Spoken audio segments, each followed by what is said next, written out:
Okay, guys, lecture 18. We're skipping over a few because we did those in person, and I will go back and put those in. But for now, I wanted to get right to the ones that we're on now. So this result, the famous result, um, we began last time. We introduced it in class last week ago, 6 days ago, and we did a couple simple examples. I'm going to recap the definition of this or the statement of this result with those simple examples and give a more extended example. I think this will be one video. It might be two. Let's see how it goes. Okay, so this result says, I wrote all this out first, but we're going to start writing in a minute. Oh, yeah. What did we leave out? So there's been no video lectures about hypotheses tests yet, but those will be replaced. So in the numbering, I've left out 16, 17, and 18 or something like that, 15, 16, and 17. Yeah, three of them. And that will get filled in with the more introductory stuff about hypothesis tests. Okay, so here's the result. It says you're making the following test where all the other, if theta is a scalar, then you're thinking all the other parameters are known or asserted to be something. It could be a vector, and then you're thinking of it as a vector, an unknown vector. But you're only picking 2 points in that space, whatever space it is, theta 0 and theta a. And this means that once you know, say, theta equals theta 0, you know the full distribution of the sample. You know it, okay, because it's the only thing unknown. And when you say theta is equal to this point, then you have fully specified it. The same when theta equals theta a. This is called a simple hypothesis, and this is the case that this takes care of. This lemma takes care of. However, it may seem a little limited, like we were doing tests before, like theta equals theta 0 versus theta greater than theta 0, which seems maybe more useful and more powerful and bigger. And we're going to see this will extend to that. Okay, so that's exciting. So we actually can apply this to those cases as well. But the lemma is constructed this way. It makes sense once you see it. Okay, so to make this test, which is still a useful test, for example, suppose I have a parameter and I really think it's one of two things, and so I want to test which it is. Okay, so the test that takes the ratio of the likelihoods at each of these values here, theta 0 and theta a, takes this ratio. If this is sufficiently, if this left-hand side is sufficiently small, if it's less than k, that would imply that the likelihood with theta a at theta equal to theta a is greater than, say, or sufficiently not less than at least the likelihood at theta 0, and that we might consider rejecting H0. So there should be a 0 here. Okay, so this is the test, okay? You just take the likelihoods. You have this simple kind of hypotheses. Each one is simple, and you want, and this lemma says to do this test, take the ratio of the likelihoods, and if they are less than k, then reject. Okay, then reject. RR stands for rejection region, and so this will be the rule. Okay, and k is chosen to satisfy alpha, and we know that if we know the distribution, if we know the likelihood functions, we can if I know so if I know to do this, right, if I know these likelihood functions, and I know that alpha means, right? Alpha means the probability that if H0 is true, that the rejection will only happen at most alpha with alpha probability. So that's a type 1 error. If we know this, then we can set K. Okay, so we can set K to guarantee that the rejection only happens at most with probability alpha if H0 is true. Okay, so this is how you build the test. And what does the test give you? Well, it maximizes the power at theta A, which means it minimizes the probability of type 2 error at the only other point you care about, right? At the only place you can have a type 2 error. So this implies that you have the best test at level alpha, because you're taking care of your type 1 error and ensured that it's less than alpha, and you've given the most power to the rejection. In other words, you are not going to make, you're at least likely to make a type 2 error, okay? And you're most likely to reject, same thing as saying you're most likely to reject H0 if theta is theta A, okay? When you should reject. So it seems to handle it. So what does it do? It accepts H0 and rejects it only with probability alpha. And when theta is equal to theta 0, it may still reject it, but with that most probability alpha.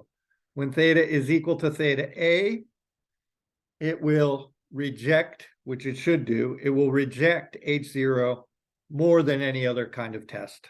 Okay, so it's the best test. So you have this lemma. It looks pretty complicated. It's not too bad because you're just dealing with these two cases, but we'll see how it extends. Okay, so this is all a recap from the class we had.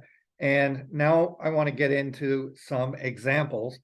So we're going to do an example, simple example, which we already saw in the class, and then we'll look at a bigger example. So examples. So let's go to, I can leave it right here. So example 1.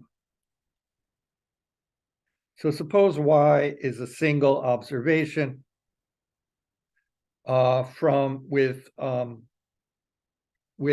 density beta theta 1. Okay, so say Y is beta theta 1, and this is just a single observation. Okay, is a single observation.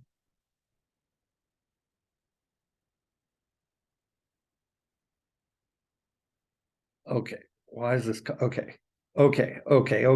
So we know then what's the PDF of Y? F of Y is equal to theta Y to the theta minus 1 for Y between 0 and 1 and 0 otherwise. And so you can put in some values for theta, like make little pictures. So if theta equals 1, say here's a picture of theta equals 1, here's a picture of the PDF. If theta equals 2, I have 2 Y, so I have something like this. Just the line here. This has changed. It's got more sensitive to.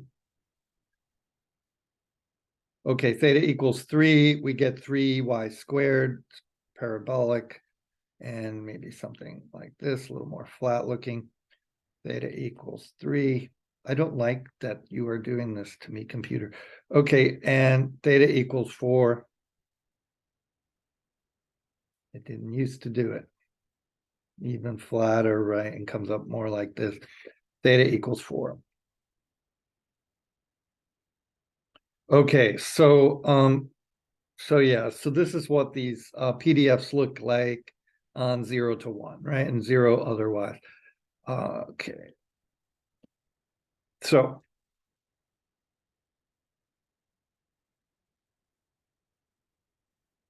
okay, so let's find, so these are called, when you have such a test, these are called universally most powerful test because it maximizes the power adhering to the constraint for type 1 error over all other tests. We're not going to prove this. It may be a problem that will prove some of it on the next assignment, but we're not going to try to prove it. Take a bunch of stuff to do the proof right in this video. Maybe if I ever do more videos after the course is over, it would be something to do. Okay. All right. So what do we have?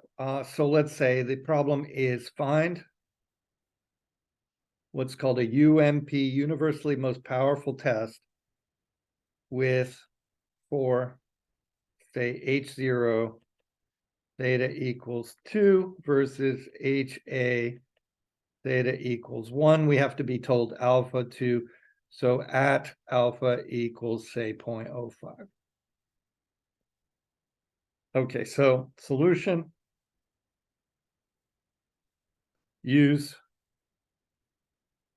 Neyman-Pearson. Okay, so I'll say use NP.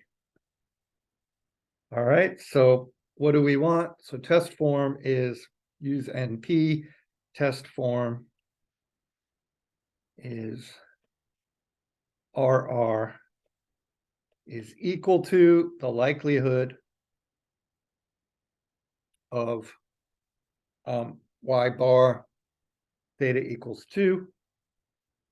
So let's say, yeah.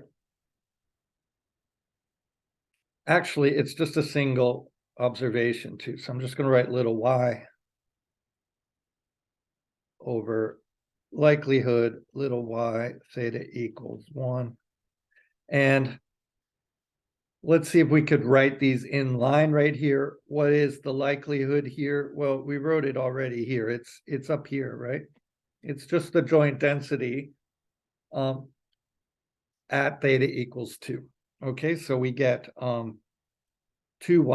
on the top, and at theta equals 1, we just get 1, right? So over 1, and we want this less than k, where k is chosen to satisfy the alpha. Okay, so this is equal to 2y less than k, or equivalently, make it a little easier, y less than k prime. You could just call it k again. I like to do, rather than trying to rename things, which, because then you really are obligated to keep track of that. If you just abuse it from the start, and I just write this, and then here I just write y less than k again, you know something's up, but then you'll just follow that. Okay, so whatever, we'll do it like this for now. So to satisfy, so I pick k prime to satisfy alpha equals 0.05. Okay, so we need alpha, we need, so probability of type 1 error. So probability, we want probability y less than k prime, given, right, given theta equals 2 to be equal to only 0.05. So this is to get k prime. So, or what is the probability y is less than k prime given theta equals 2? Well, let's just put this in now. So 0.05, we need this. 0.05 is equal to 0 to k prime. If theta is 2, then we have 2y dy, which is equal to just y squared evaluated at k prime and evaluated at 0. So it's just k prime squared. So k prime is equal to the square root of 0.05. So square root 0.05 equals 0.223. All right, so this is it. So we have our test. The rejection region is just, so our test is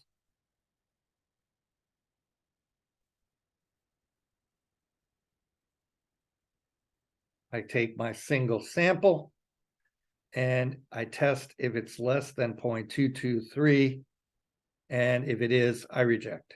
Okay.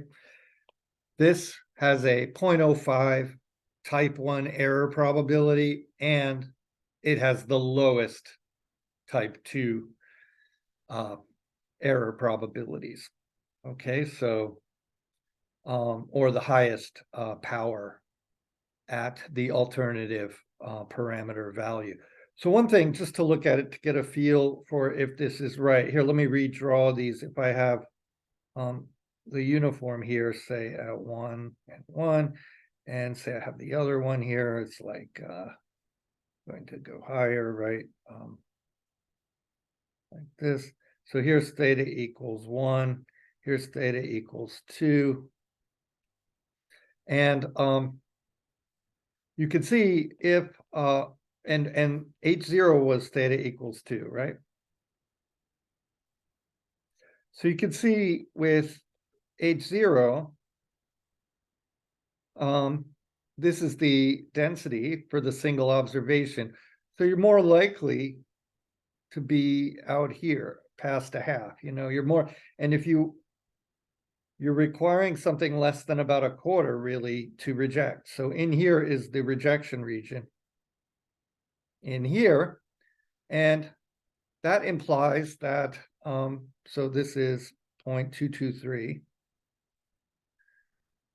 So that's where I would reject. And we know that that has an area of 0.05 because we just did the math for that. So we know that this has a type 1 error of 0.05. So now you can see also the probability of a type 2 error.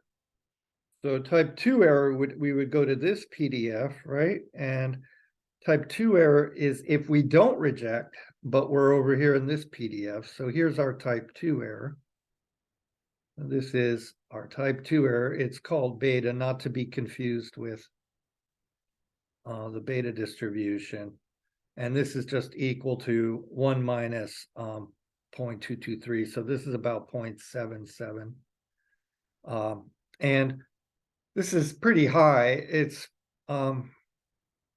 if you do happen to have a theta equals 1, well, you're probably still going to accept, you definitely are going to accept the null hypothesis a lot of the time.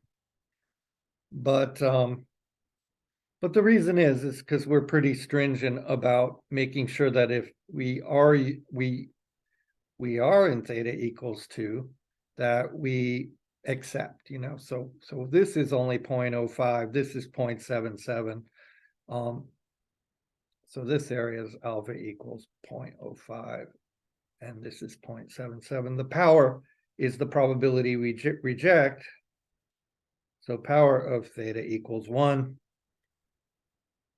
is the probability we reject when we should. So this is 0.223 that you can see from the picture there. I think I'm going to take a separate video to do the more extended example because it has a very beautiful result in it. And we want to make sure we don't get all worn out before we do that. So let me just, but I want to do another simple one like this first, and then we will pause the video or stop it and do another one. Yeah. Okay. Let's do part B. So this was part A, maybe. So repeat the question. So for part B, let's say same question. So same situation. same. So y is beta alpha theta 1, and we want to test H0 theta equals 2, same null hypothesis versus HA, now theta equals 4. And we're going to use so the thing would be find, again, same thing, find UMP test at alpha equals 0.05. Okay, so we start by our solution. We set the rejection region equal to the likelihood at theta equals 2 again, but over this time over the likelihood at theta equals 4. So at 2 we had 2y squared, no, 2y. Yeah, that didn't look right. 2y, and in the denominator we have 4y cubed, right? Which equals 1 over 2y squared. Okay, and this should be less than k. And we'll reject. Okay, well, let's make it a little easier to look at. This is also equal to, I can multiply by y squared and divide by k. So I would get, yeah, let's multiply by y squared and divide by k. So I get also equal to y squared greater than 1 over 2k. And of course, it's a positive random variable too, so I'm not worried about the negative side, so I can take square roots. This is also equal to the rejection region that, say, y is greater than k. You just rename it k. It's square root of 1 over the square root of 2k, but it's okay. Let's just call it k or k prime, right? Okay. It doesn't matter. We're going to set k prime based on alpha is 0.05. So this looks good to me. So, so this is what we're going to do. Okay. Now, yeah. So now we'll take care of alpha. Okay. So alpha. So we want 0.05 equal to the probability of type 1 error. So that's the probability that theta equals 2. And I reject, right? So when do I reject? When y is greater than k prime. So this is k prime to 1, and theta is 2. So I have 2y dy, which is equal to y squared again, evaluated at 1 and k prime. So 1 minus k prime squared. Right? Antiderivative is y squared. So 1 minus k prime squared equals 0.05. So add and subtract, we get k prime equals the square root of 0.95. Not sure what that is. Let me just do that right now and get a number for you. Square root 0.95 is 0.975. It's interesting. 0.975. Pretty high, right? Okay, that's pretty high. So if k is greater than this, we can confidently say that, you know, we will have only a 5% chance of being wrong, that theta was actually 2. And so you can see, if we want to make these pictures again, here's 2 for the parabola, right? Theta equals 2. And here's theta equals 4. It's much flatter, right? And it's much more area over here. Okay, so at 0.975 about here is where we would reject here, right? So here's 1, 0.975, right? Okay. And okay. Let's see. Yeah, this is much more shifted over to the right.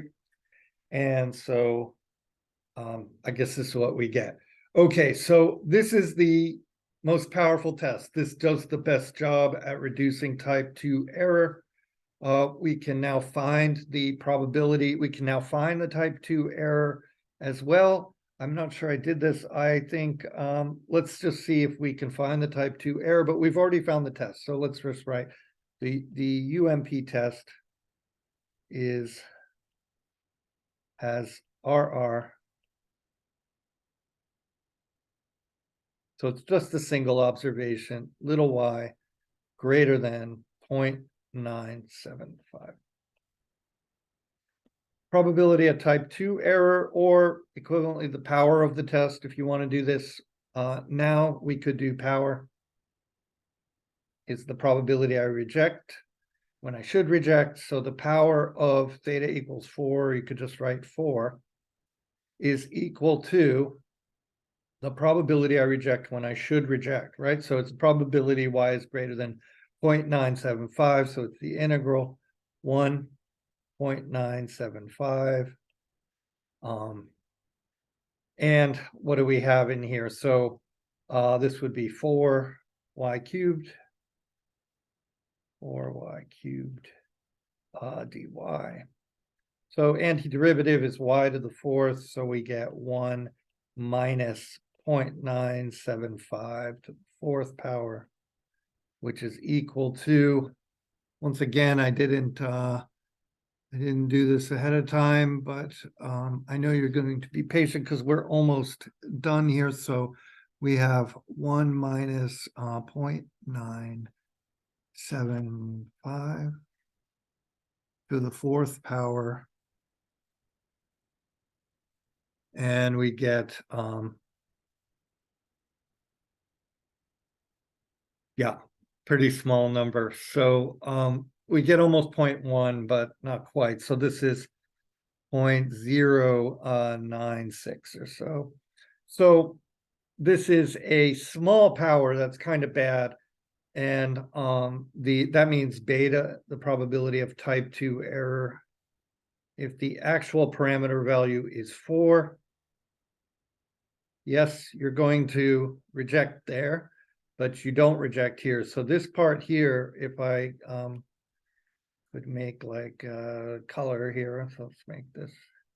This is your type 2 error, right? Your beta theta equals 4.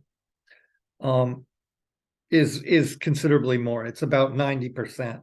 So if you are over here, you have a 90% chance of making a type 2 error. So this is just 1 minus this, right? So this is just about what is it, 0.904, right? Something like that. Or 3, let's say. Yes. Okay, but still, it's the best one you're going to do. So if you try to find another test, it will have a higher probability of type 2 error than this one. If you want another test with a single observation from this distribution, comparing these two hypotheses, at alpha equals 0.05, you cannot do better than this. So says the lemma we saw today. Okay, not to make this too long, I'm going to stop this, and then we will have part 2, which will just do a more extended example of this.